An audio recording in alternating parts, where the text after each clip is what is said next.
And let's review, what was the one way you get information? What you see, what you hear, what you feel or touch, what you smell, and here's the final, what you taste.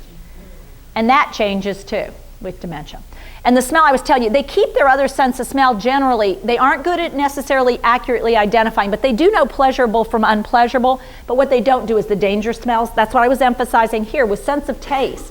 There are only 4 tastes that people have: sweet, salty, sour, bitter.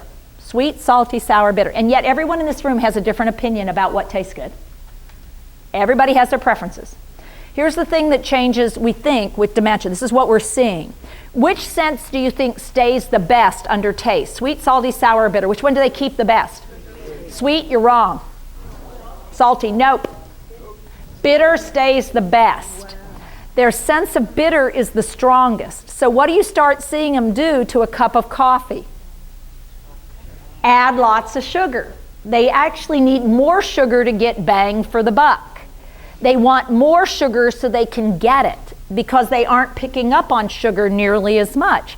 So you're seeing them add a lot more sugar. You're also seeing them often need or want more salt to get the I'm going to also tell you bitter stays strong, and so things they didn't like, they're really not going to like. And things they used to like and think tasted good, they may find don't taste so good anymore, because sour and bitter are stronger. And so they think you've screwed up the recipe. You never could cook. They think you've made a mistake. They think there's something wrong with something. And I will also tell you, pills are a problem for many people by mid-disease, trying to get the pills in. So the first strategy almost everybody uses, they crush the pills up if they can be crushed, and they put them in applesauce. Well, here's the problem with applesauce. By that time in the disease, it's getting to be sort of bitter, sour. And the pills come right back out in that applesauce, and this tastes like shit. And you get frustrated because it was perfectly good applesauce. And I used to eat applesauce just fine.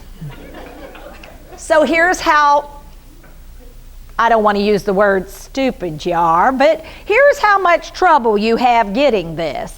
The next thing I will watch you try is pudding. Now here's the problem with pudding. It is sweet, but it's smooth. So you seem to have a problem with acknowledging there's a difference between texture and taste. One is feeling, one is taste. So you give me my pills and pudding, and I like the pudding, but I pick out the pills.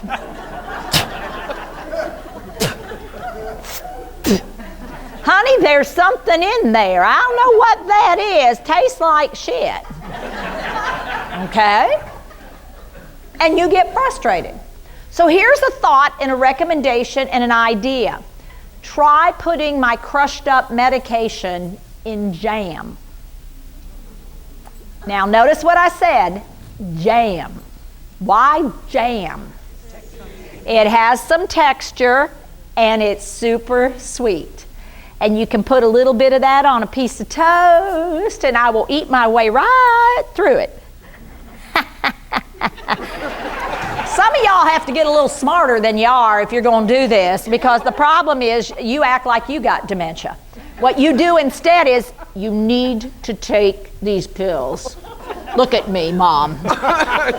Do not fight with me about this. Now, everything I just did said to her what? Fight like hell, tell her no. And what I don't realize is all the cues I gave said, I am the boss of you. And if for 85 years this has not been the case, what makes you think when dementia hits, suddenly that person is going to say, yes, please take over, I love this. What you're going to get is, you are not the boss of me, and let me tell you something, I brought you in this world, and I will be happy to take your sorry little ass right back out. Do you hear me? Don't you look at me like that. I'll take you out. Don't you start this crap. And you're so embarrassed that your mama would do or say something like that, or your spouse is saying, I don't know why the hell I married you. You are the meanest person. If I wanted a mother, I would have stayed at home. And you're like, So what I'm really trying to get you to understand, however, is it's not about that person. It's about what you're choosing to do and the cues that you are giving. And so when we're talking about visits, which we're going to do, I want you to go back to this palette that you have to pick from. What you show them, how you talk or what you do verbally, how you touch and move and what you choose to do there, how you smell, where you might use that, how you might use that to your advantage. And then finally giving up on some of the things with smell that aren't working, that you can't get the person to understand that they need to go to the bathroom, or they have gone to the bathroom and they need to get changed, or they smell bad and they need to take a shower. You got to quit that bossiness business, because that may work for a little bit, but what starts happening is they'll start pushing back. And guess what they start not liking? Your visits, the time with you, how you're behaving yourself. And so you make your bed, and then it's difficult to lie in it. And finally, the other way to get connected often is through sense of taste, things that people love and enjoy. But what did I tell you about that you're going to have to keep in mind? It's changing. It's changing, and just because I did won't mean I will.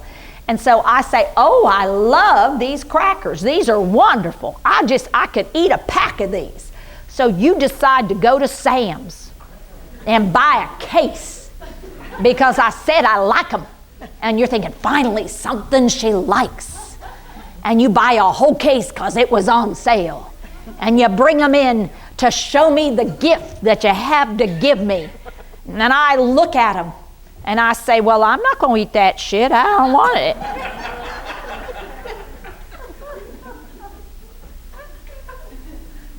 What are you very tempted to do in that moment? What do you want to do? You want to remind them that they like those crackers. I just saw you eat a whole pack of them. What do you mean you don't like them? You do too. Try one. I mean, this is where you want to turn into the Wicked Witch of the West, because you're so frustrated, and what you keep forgetting, they're in brain failure. You keep forgetting they're in brain failure, and you will say, no, no, no. Instead of going, you don't want them, I'm sorry. Here I was thinking you liked them. I apologize, my mistake. And then, well, tell you what, I'm going to have one. Do you want to just taste one, or do you not even want to taste it? Ooh, try this and see if you'd like it better with a little cheese. What do you think? Not bad, huh? Oh, I like these crackers. Well, that's great. I'm glad you like them. Let it go. Let it go. Don't buy in bulk when you're trying something new, because you get so frustrated. The only thing to buy in bulk is toilet paper. You will need that a lot. Now, don't give that one up. Buy a lot of toilet paper, because it's going to disappear on you in ways you would never imagine. Okay?